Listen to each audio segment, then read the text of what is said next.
You know, LOL TNA has been a thing going back to the early days of the promotion. And it has followed them around from one owner to the next, from one regime to the next. And in recent years, you don't hear it mentioned as much, but every now and then it rears its ugly head again, just to remind you that it's still there. Thursday night was another example of LOL TNA. One of the biggest nights ever in the history of the promotion. Their big debut on AMC Network, over 11 years after leaving Spike TV. Their first time back on a real network. No Pop TV, no Destination America, no Pursuit Channel, no Access TV. For the first time in years, they had a real chance here to build an audience for themselves and to make a good first impression for any potential new viewers that there may be. And they give us that show. They give us an early contender for worst show of the year, and it's only January.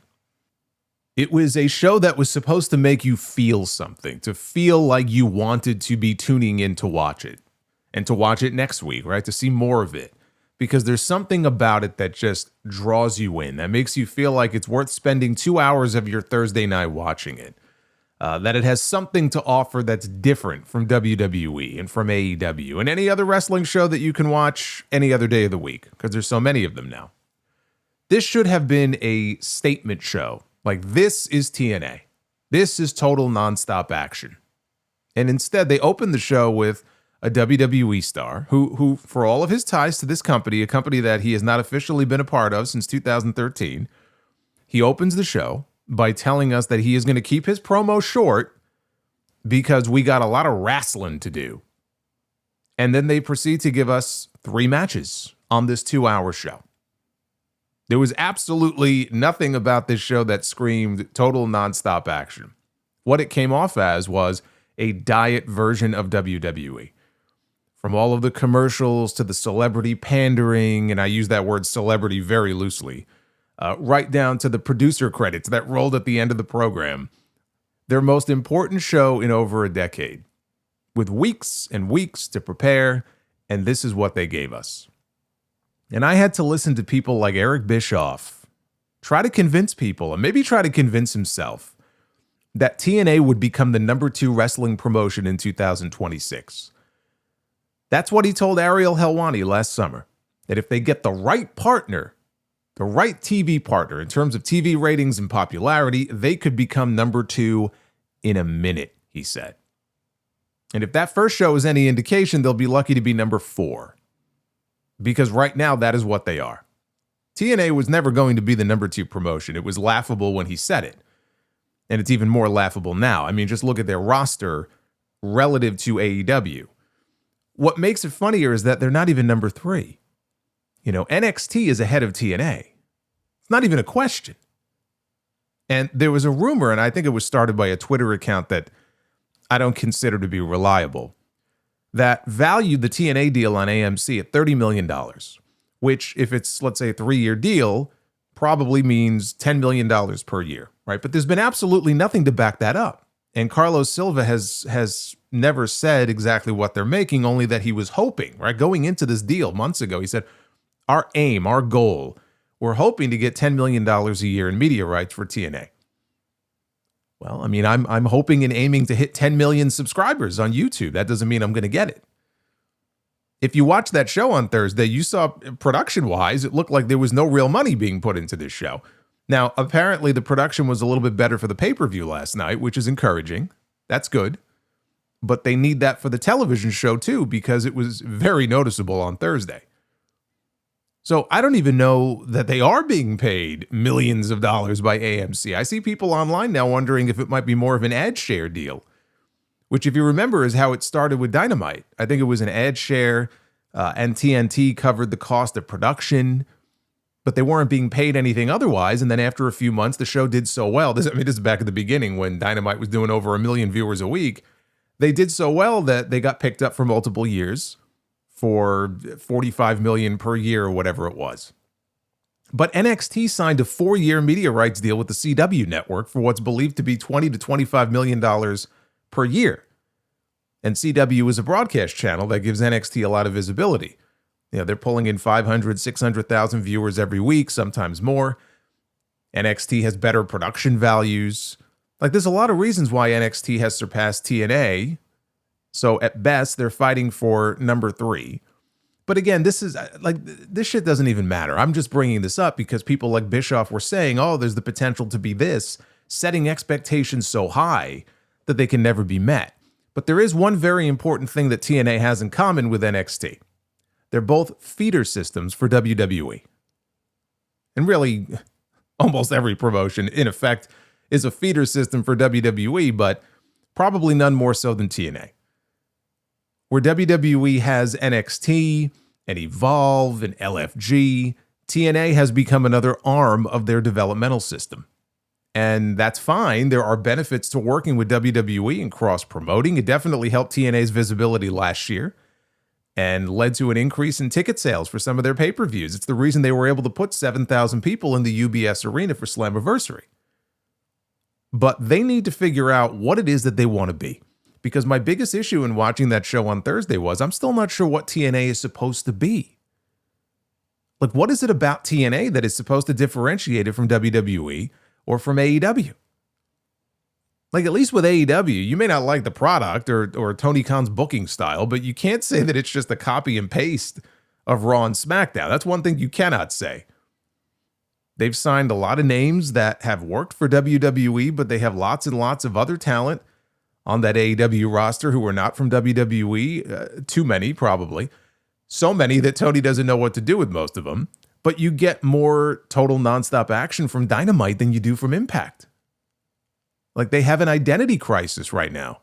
Their identity seems to be a stripped down version of WWE with a much smaller roster and smaller ring and, worse production values. Why would someone want to watch that if, let's say, they're already tapped out on all their wrestling or all their programming during the week? I mean, some people will just watch all wrestling shows and that's fine. But, if there's somebody who's looking for a reason, okay, I'll check this out. Why should I watch this every week? Like, why would someone watch that when they can just go watch WWE? Like, it doesn't make sense. So they need to figure out what they want to be. And it can't just be a company cosplaying as WWE. I know the WWE formula works for them, but unless you can do that formula better than they do, it's never going to work.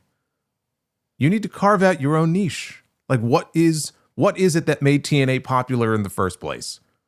They need to go back to their roots. What made TNA cool back in the day? The X Division. What set TNA apart from what WWE was doing at the time? The Knockouts Division. 2 things, by the way, that got video packages on Thursday showing us how great they used to be, but they had no representation whatsoever on Thursday. Instead of giving us a taste of it, they gave us 60 seconds of highlights and then moved on to Perez Hilton and the Elegance brand. Now, I understand there were certain talents that were unable to be there due to visa issues, although I saw the list that PW Insider put out. It wasn't a long list, but that's why Leon Slater, the X Division champion, was not on the show, even though he was originally supposed to be. He was going to wrestle Myron Reed of the Rascals, who don't even work there anymore. They are now signed to AEW, and Leon Slater popped up on SmackDown Friday night wrestling Carmelo Hayes. But SmackDown was in London, so he was able to work the show. Because of the visa issue, he couldn't work Impact, and he couldn't work the Genesis pay-per-view last night. So they didn't have Slater, and they lost all 4 Rascals, but that doesn't mean that they, don't have other talents that could have been featured front and center to show you, for example, what the X Division is all about. It doesn't mean they couldn't have given us a Knockouts match to show us what that division is all about. They gave us a Knockouts tag team title match, which was terrible, and featured champions who also are no longer with the company. The inspiration is gone. They're free agents now. But if that match was intended to highlight the Knockouts division, then they're in real trouble. This is a company that has lost a lot of talent over the past year who were very important to the brand. Joe Hendry, Jordan Grace, Josh Alexander. And then you had others that left like Matt Cardona and Jake Something. And I don't understand how they didn't do more with Jake Something for all the years he spent there. Killer Kelly, The Inspiration, all 4 members of the Rascals. Like, a lot of these names left just in the last few weeks. All before their big debut on AMC. At least they signed Mustafa Ali and Nick Nemeth to new contracts. And Hometown Man. They've re-signed Hometown Man, everyone. Some of them felt like they did all they could do there, and it was only natural they would want to grow and go somewhere else, like Hendry and Grace. But that was another thing that struck me right before the big premiere, is that we hear about all these departures. Like, the perception is not great.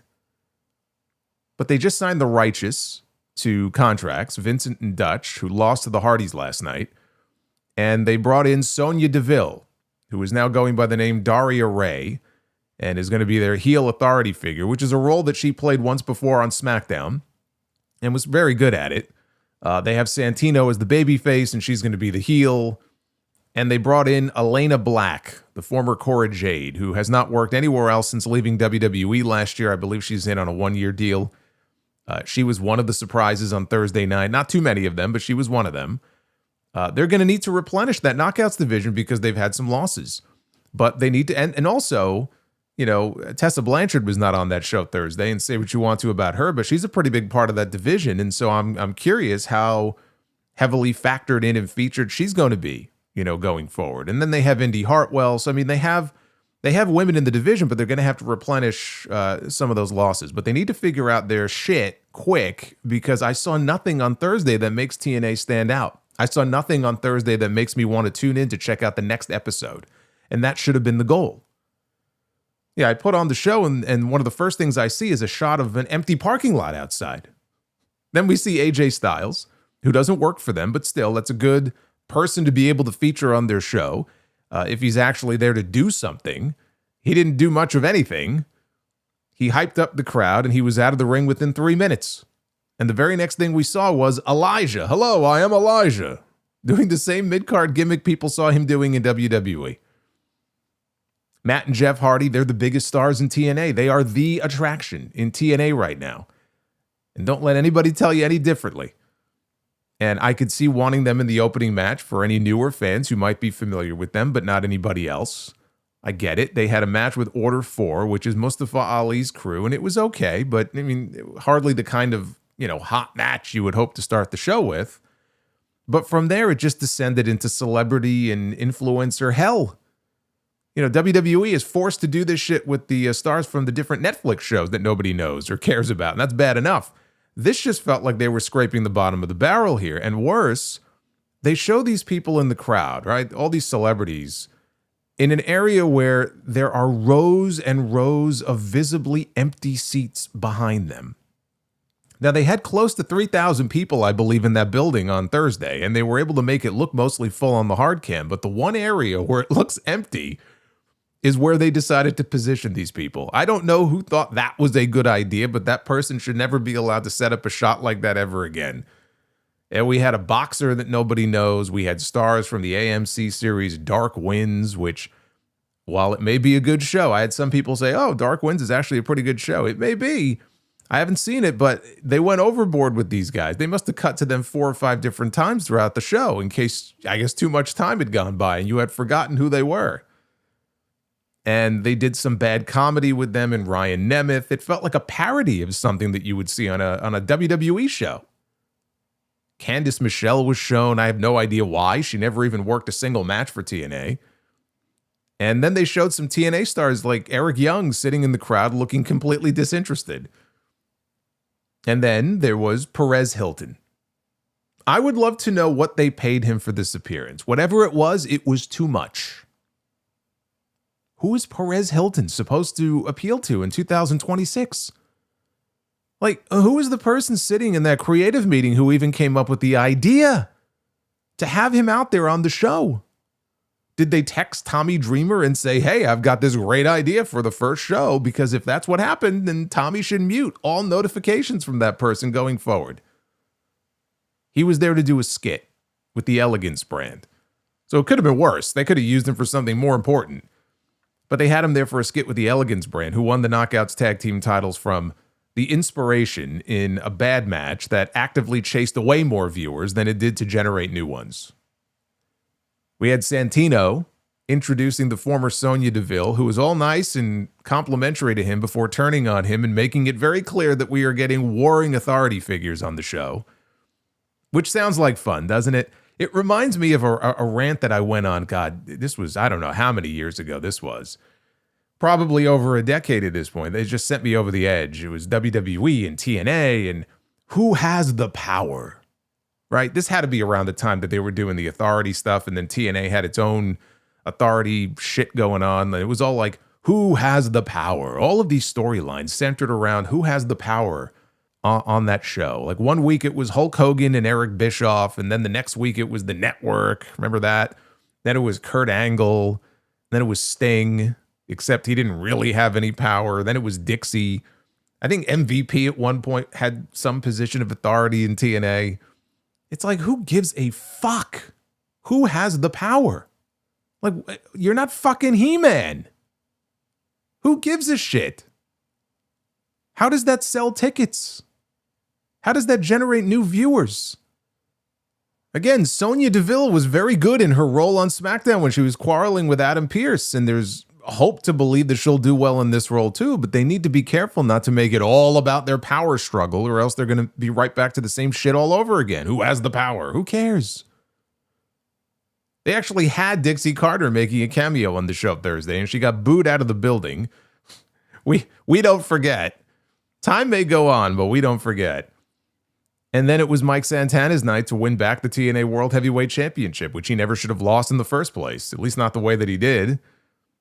He and Frankie Kazarian, it was the best thing on the show, but I've seen Mike Santana have some killer matches before. This was not one of those nights. He did what he could. I mean, they both did, but this was not enough to salvage the show. And I don't know what happened there at the end. It sort of fell apart there a little bit towards the finish. There was a weird spot with the referee. I don't know, but Santana got the belt back, and they had ended their show the previous week, teasing that Nick Nemeth would be there to call his shot against the winner immediately after the match. And then he wasn't even on the show. Instead, they saved it as an online exclusive, I guess, after they went off the air. Santino came back out, and he announced that Kazarian would be getting a rematch for the championship at Genesis last night. So yeah, Santana just beat this man to win the belt back. So let's just run the same match back in the same building 48 hours later. If I tell you the reaction or lack thereof that announcement got, I had secondhand embarrassment watching this. There was no reaction when he made that announcement whatsoever. Not until he then announced that it would be a Texas death match. And then some people cheered. And then Daria came out and said Nick Nemeth would be the special guest referee for the match, right, with the idea that he might call his shot right then and there. Spoiler, he didn't. After Santana retained last night, he teased it, but he got laid out. So they're going to continue to have Nemeth holding this call your shot stuff over his head for a while. I feel like I've watched this movie before, when he had the Money in the Bank briefcase. So look, their first effort was a swing and a miss. I know they had visa issues with some talents, namely Leon Slater, mainly Leon Slater. And Danny Luna was another name, and I think Lance Storm, who works for them as a producer. So it's not as if half the roster was missing, right? The visa issue was no excuse. That's on TNA. It's on TNA, it's on Tommy Dreamer, it's on Delirious, and whoever had a hand in putting that show together. They dropped the ball. But it's still only one show. I hope they can find their footing in the weeks ahead. They're not going to have the audience they had on Thursday, whatever that audience was. The ratings aren't in yet. And it almost doesn't even matter what they do. If they do 200,000 viewers, if they do 600,000 viewers, which they're not going to do, but it's almost irrelevant. Whatever they're starting at, typically there's a drop-off. So the audience is only going to drop from here. You hope it's not too steep of a drop. They need to figure out what they want this show to be and what audience they're trying to appeal to. Casual fans are not going to watch this show. Casual fans are going to tune in to see stars. So if they're going to watch wrestling, they're going to watch Roman Reigns and CM Punk and Cody Rhodes and, dare I say, Chris Jericho if he shows back up on WWE television. Focus on putting out the most exciting product that you can. And focus on what brought you to the dance, the X Division, and the Knockouts. With names like the Hardys and Nemeth, who have, television value and television recognition sprinkled in. Maybe book an Ultimate X match one of these weeks coming up or something. Just offer something different. And come up also, of course, and this goes for all wrestling, that's episodic and week to week, come up with compelling stories.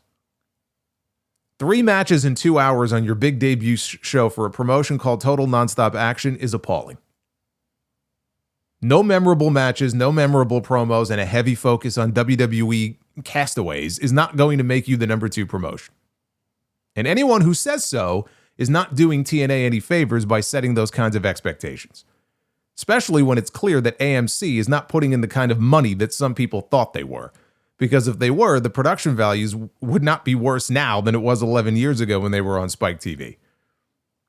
And they wouldn't be hemorrhaging talent. Especially given their partnership with WWE, you would think more people would want to sign with TNA, right? If they thought that TNA could be a pipeline, an entry point to them eventually to WWE, because, they're just going to take who they want anyway, let's be honest. But you would think that would be an advantage for TNA. Now, Sports Illustrated is reporting that TNA has interest in signing Richard Holliday, former MLW Tag Team Champion many years ago with MJF. He's very talented, and honestly, I'm surprised that he has not already been picked up somewhere. But apparently his name has been brought up behind the scenes of late, and there was even a pitch for him to be brought in to work with the Elegance brand. Oh my God. He was gonna be Mr. Elegance, wasn't he? Instead of the guy they used on Thursday. He was gonna be Mr. Elegance. If that's the case, he should run. Run far, far away. But I bring his name up, though, because that's exactly the sort of signing that they should be making. A talented name off the independent scene who can work and he can talk. And he's not just another name from WWE. Those are the kind of people that they could use with Matt and Jeff Hardy, right? And with Mustafa Ali and with Nick Nemeth and people like that. They need more guys like that.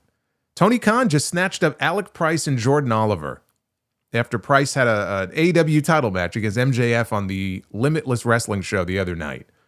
And when it was over, MJF said he was offering them contracts on behalf of Tony Khan. Just bringing them in. We've had them in House of Glory. They would have been a nice addition to the tag team scene in TNA with the Hardys and Order 4 and the Righteous. And I know they have Sinner and Saint, on the TNA roster. So, I mean, how do you not make an offer for a team like that? Talent like that. And look, if you do and you get outbid, then you get outbid. But they got to start making some moves like that to beef up their roster. And sad tweet this week goes to a member of the TNA roster. Talking about Moose, who got into it with JD from New York over his criticism of the TNA show from Thursday. And JD was hardly the only one who did not like that show. But Moose was bothered by the criticism and believes that criticism should only come from people who are in the ring taking bumps and writing the shows and, or in the trenches, apparently. He said, criticism should only come from people who are experts in the same field that we are in. It shouldn't come from a fan. It shouldn't come from a guy who just decided one day to start a podcast. What you have is an opinion. And you're entitled to have one, but until you built or ran a successful wrestling company and or wrestled at the highest level, you can't criticize any of us. And this is, of course, a very stupid thing to say, hence why he wins for said tweet. And to use an analogy for that show on Thursday, it would be the equivalent of a patron at a restaurant ordering the filet mignon and complaining after it made them so sick that they shit themselves. And they thought it tasted like garbage. According to Chef Moose, who are you to criticize his cooking skills? Unless you run your own kitchen and your name is Wolfgang Puck or Bobby Flay, you have no right to criticize. You'll eat shit and you'll like it. Tell that to any movie critic. Tell that to any sports talk radio host, that unless they play on the field themselves and do so at the highest level, they have no right to criticize anything they see on TV. When you put it in those terms, you realize how just batshit crazy it sounds.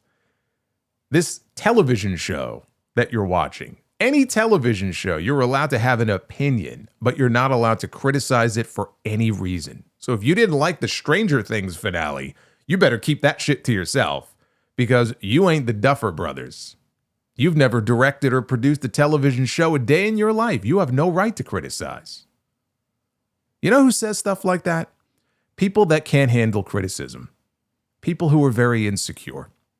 If he didn't like the criticism, all he had to do was block and move on, because it's okay to not like or not agree with something that someone says. But to take it a step further and say you don't even have the right to criticize or critique, he made it so much worse. You know full well that if Moose had a match and got comments from people praising his performance, he wouldn't be able to tweet them back fast enough with a thank you or a fist bump emoji, right? That's okay. But any form of criticism is unacceptable. It all comes down to insecurity. I know he thinks he's defending the home team and he's doing good for TNA by tweeting that, but he's actually doing the opposite. This was actually the perfect week for me to bring back RSPW Rewind, because I think there's this notion with some people that the rise of like social media and podcasts and stuff has led to fans to voice their opinions on things in a way that they just never did years ago, right? Because they used to just watch and be a fan. And this blows that theory out of the water. Like when I'm reading posts from wrestling fans in 1992 complaining about how terrible the Berserker was. Like, believe me, it was always there. It's just more amplified now, but it's not like some new phenomenon.